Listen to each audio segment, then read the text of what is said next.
Perdonen. Gracias, William. Antes de seguir, entonces les recuerdo, para el tema del examen,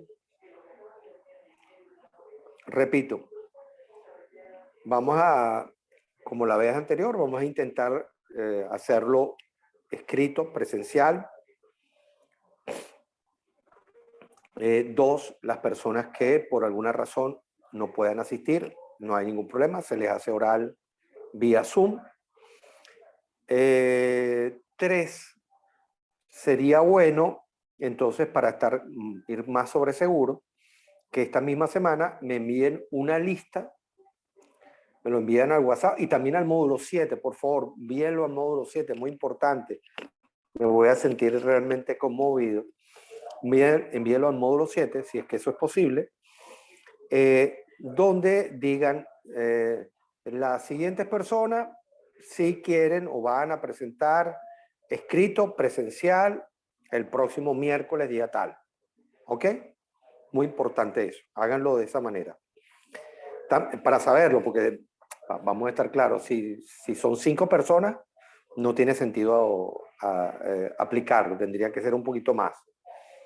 Como fue la vez anterior, que fueron bastantes. ¿Ok? Entonces, estamos de acuerdo. ¿De acuerdo ahí? ¿Se entendió el mensaje? Por favor, alguna señal, un suspiro, una manito así. Sí, profe. Ok, una solo dijo que sí, yo sumo que todo, ella está hablando por lo demás. Gracias, Floriana, gracias, Roselena, gracias, Nazaret. Bien, fíjense, hay una cita que hace aquí Marcelino, que a mí me parece estupenda, que es de este autor que ya mencionamos antes, Martín Serrano, porque está refiriéndose a una obra que escribió hace 25 años atrás. ¿Ok? Estamos en el siglo XX, en el año 22, o sea, esto es algo que escribió antes de empezar este siglo. Y sin embargo, todos esos pronósticos se han dado. Por eso es tan importante leer a los intelectuales, a los científicos, a los investigadores, para que no nos pase lo que ha pasado en el caso venezolano. En el caso venezolano, las mentes más preclaras, más lúcidas, la gente más preparada, alertó, voy a incluirme, voy a dejarme ya la modestia pendeja, alertamos sobre lo que esto iba a pasar. Y bueno, ya ustedes saben lo que pasó. Primera cosa que dice, la tecnología se habrá incorporado a la vida cotidiana cuando las familias se sirvan de ella en todas las actividades relacionadas con el trabajo, la formación, la cultura, los usos privados de la información y el acceso a la información pública. Eso ya ocurrió, ¿ok? Eso ya ocurrió. Entonces, dice algo muy importante. Después en la segunda, estoy en la página 360. Mosca, por si acaso.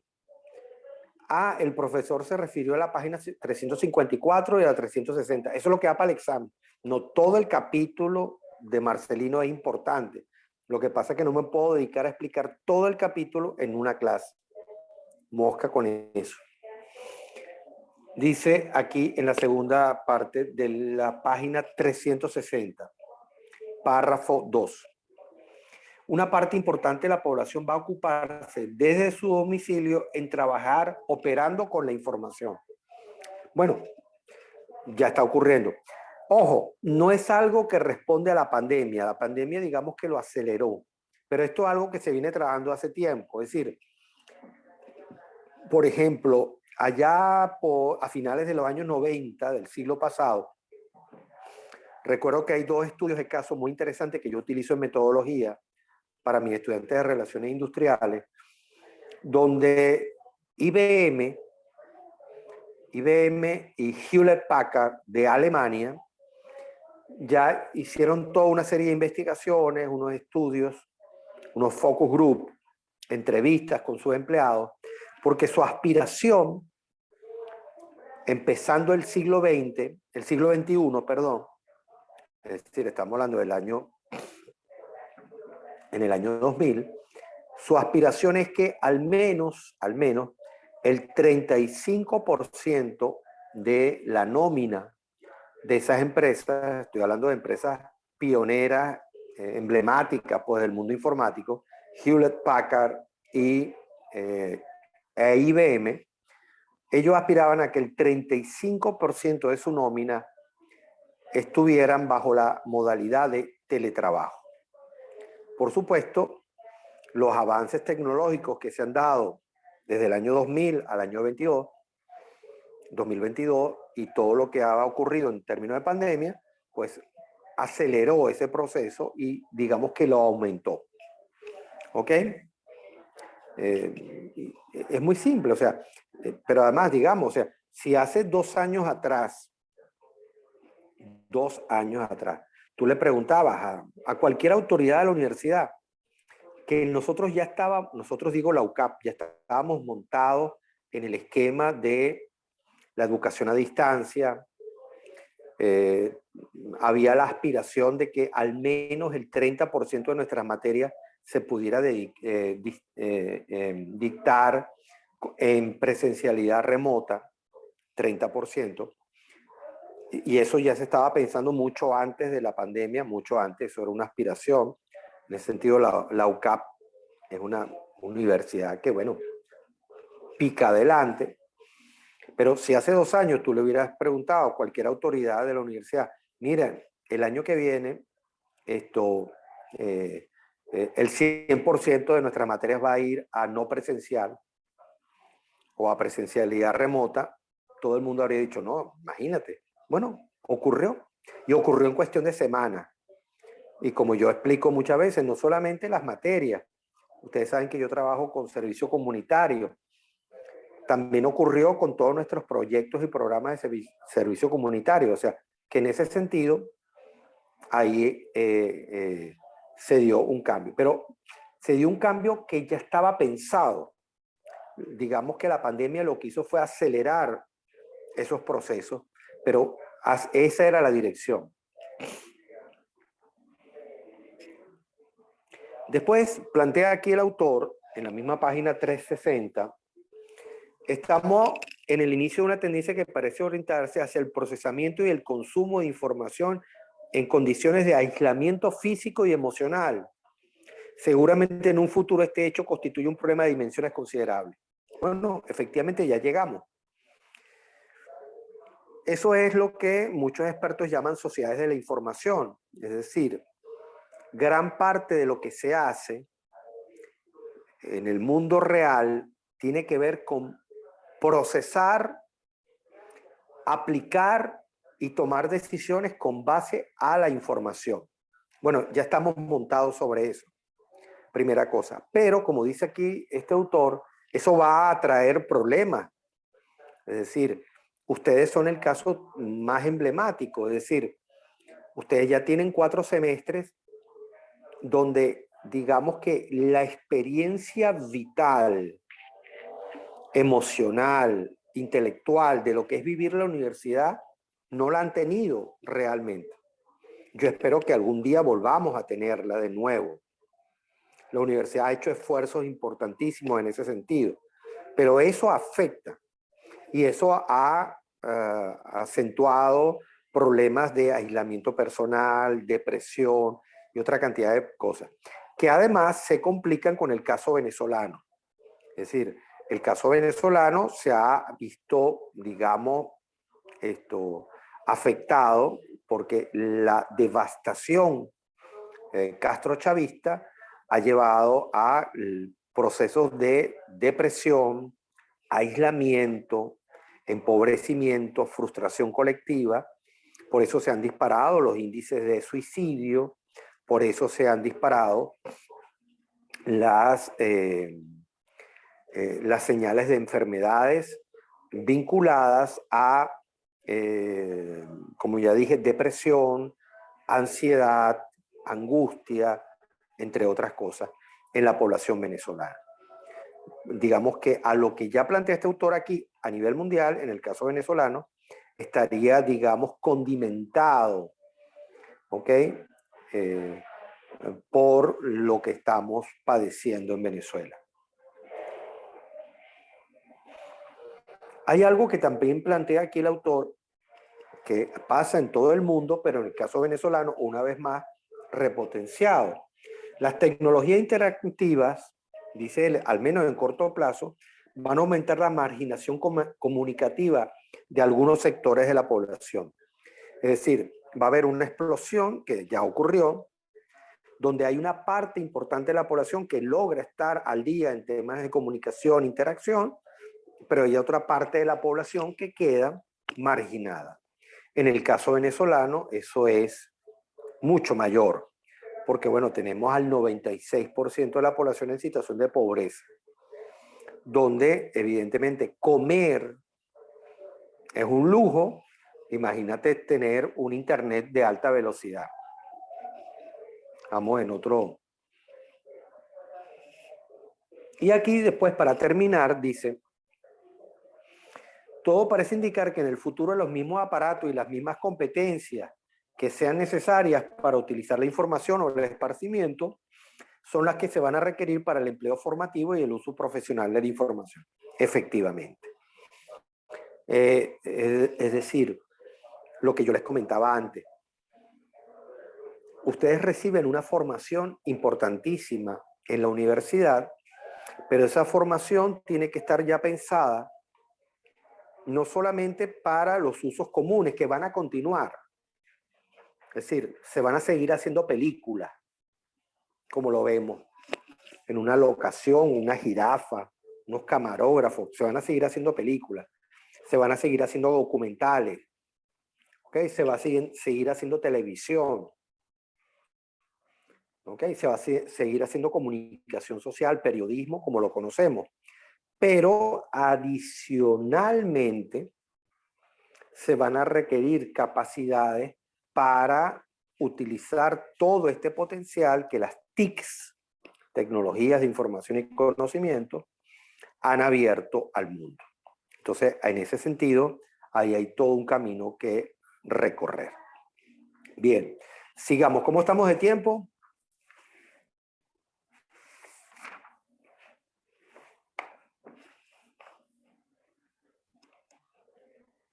Silencio. Ya va que tengo aquí unas intervenciones de ustedes. Gracias.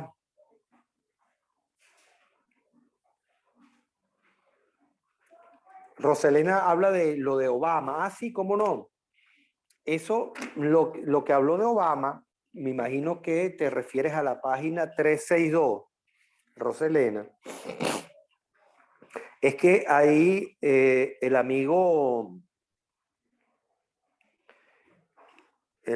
Marcelino Bisbal hace referencia a, primero hace un recorrido corto por los cambios que tuvieron, que fueron los cambios políticos asociados a los cambios comunicacionales.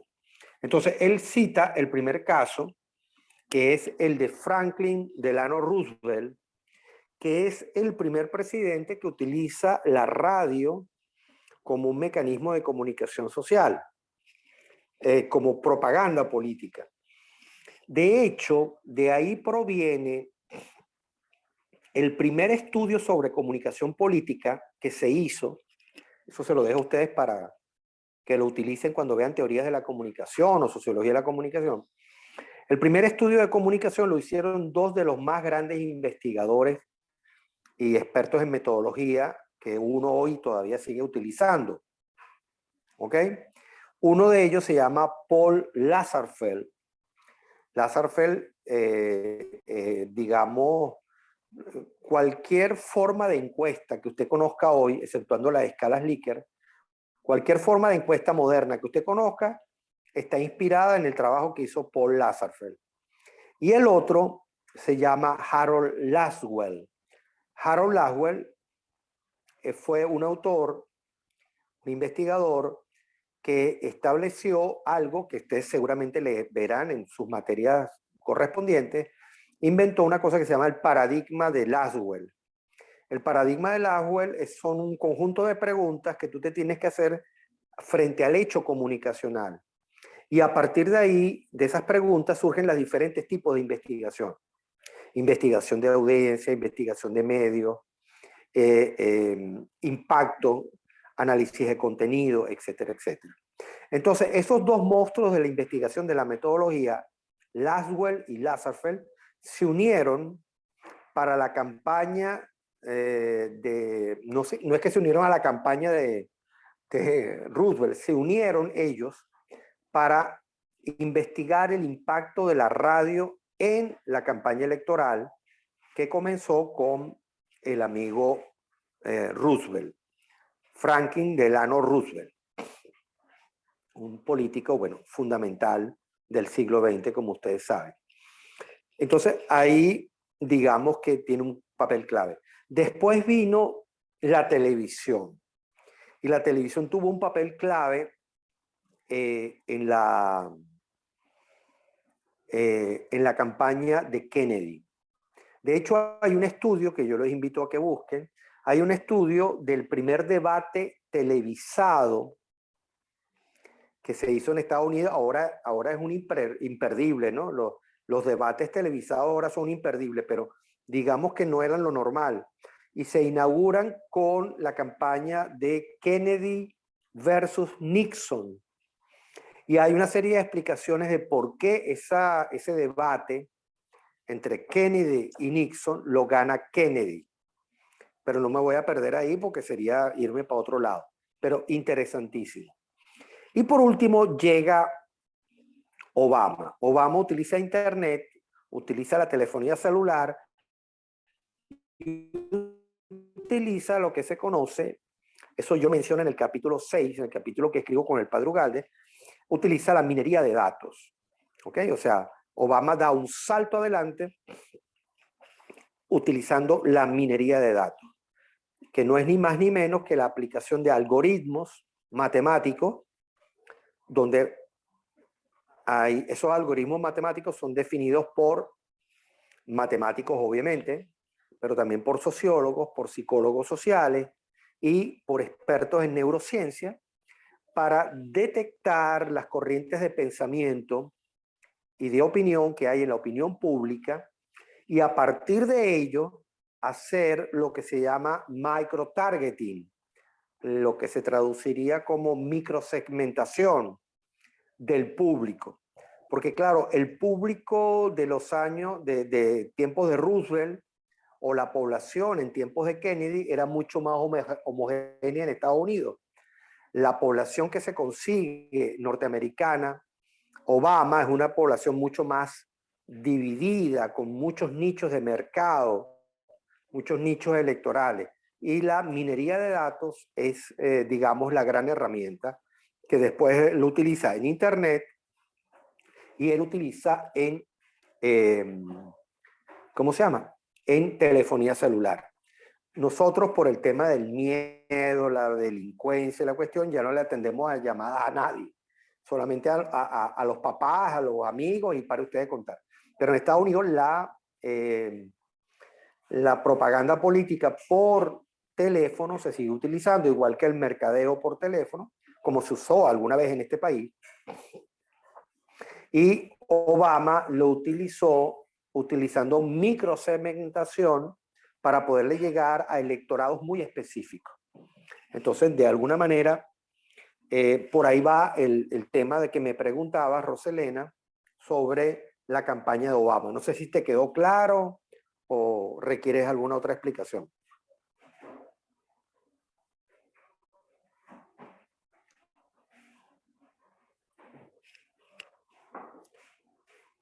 Perfecto. Entonces, y ojo, y esa fue una de las razones por las cuales Obama es candidato la primera vez. Porque si uno ve el panorama político norteamericano, todo daba por sentado en el año 2008 que el candidato que ganaría la nominación demócrata iba a ser Hillary Clinton. ¿Por qué? Por varias razones. Primero, porque Hillary Clinton es una rolitranco de política, una mujer brillante, más allá de que sea la esposa de Bill Clinton. O sea, Hillary Clinton es una mujer que tiene, digamos, currículum y aval propio, independientemente de haber sido primera dama con Bill Clinton. Y de hecho, Bill Clinton fue presidente en gran medida por el apoyo político y la forma en que lo apoyó Hillary. Entonces, Hillary es una mujer que tiene trayectoria por sí misma. Pero además, para aquel momento había como una concepción un poco convencional, que era, vamos a controlar el partido. Si controlamos el partido, ganamos la convención y ganamos la nominación de Hillary Clinton. Obama, inteligentemente, se da cuenta que no tiene nada que hacer dentro del partido. El partido le pertenece a los Clinton. Ahí no hay nada que hacer. Entonces, él se va a los caucus. Caucus es una palabra de origen indígena norteamericano que se refería a las comunidades pequeñas en torno a las cuales se organizaba la vida en la Norteamérica precolonial. Ese término se siguió utilizando para referirse a las comunidades políticas más pequeñas a nivel de condados, de municipios, etcétera, en la Norteamérica moderna. Entonces, ¿qué hace Obama? Con toda su batería, todo el poder de la megadata, la big data y la microtargeting o microsegmentación, con todo ese aparato tecnológico, se va a hacer política no dentro del partido, sino en los factores que influencian en el partido, es decir, los caucus, es decir, la organización política de base, los sectores populares, la gente de la calle, se va directamente a ellos y les llega, primero a través de visitas directas. Obama hizo visitas casa por casa en los lugares donde sentía que estaba más débil, y después hubo todo un operativo de marketing telefónico utilizando la microsegmentación con los posibles votantes demócratas, y sorprendió en la convención demócrata cuando gana la nominación presidencial, cuando todo el mundo le daba como un hecho el triunfo de Hillary Clinton. ¿Ok? Bueno, ¿qué hora es? Ok. Entonces, como nadie me ha avisado, imagino que vamos bien de tiempo. Fíjense que hay algo interesante aquí. Hay algo interesante aquí con los datos que maneja el amigo Marcelino, que me parecen bien importantes. Los invito a que se vayan a la página 364 de su manual, porque se van a llevar una pequeña sorpresa. Como yo les decía, esa gente que cree que lo que pasa en las redes es lo que pasa en Venezuela. Fíjense qué interesante. Esto es un estudio hecho por Delfos para el año entre el 15 de marzo y el 28 de marzo del año 19. Eso no ha cambiado mucho. Y fíjense que cuando a la gente le preguntan ¿por qué medio se entera usted principalmente de las noticias del país?, nos encontramos con la abrumadora cifra de que el 58% se entera por televisión. Y apenas le sigue la radio 7%. Y ese 7% no es cualquier 7%, sino sobre todo es población rural. Y después, bueno, el papel es periódico, 1.6. Noticias en web, 9.1. Twitter, 5.3. Facebook, 7.7. No sé de qué noticias del país se van a enterar. El cumpleaños de Anita la huerfanita. Bueno, porque ustedes saben que Facebook es, como digo yo, es un aparador para pasearse, pues. WhatsApp 4.5, Instagram 1.3. Puede ser que Instagram haya subido un poquito más en este momento, ¿no? Y fíjense que no es cosa menor. Eso es muy venezolano. Dice, por amigos o familiares, el 5.3. ¿Ok? O sea, el 5.3 de la población se entera de lo que pasa en el país porque un amigo, un vecino le contó. Muy interesante eso. ¿Ok? Por encima de WhatsApp, por ejemplo. Con estos datos que están aquí, después fíjense que cuando lo desagrega por grupo de edad, lo que era previsible, la cifra baja un poco más entre los jóvenes, pero todavía sigue siendo impresionante que casi el 46% de los jóvenes entre 18 y 24 años se enteran de lo que pasa por el país, en el país por televisión. Sube un poco más, 66% de las personas de 50 años y más, pero sigue siendo asombroso.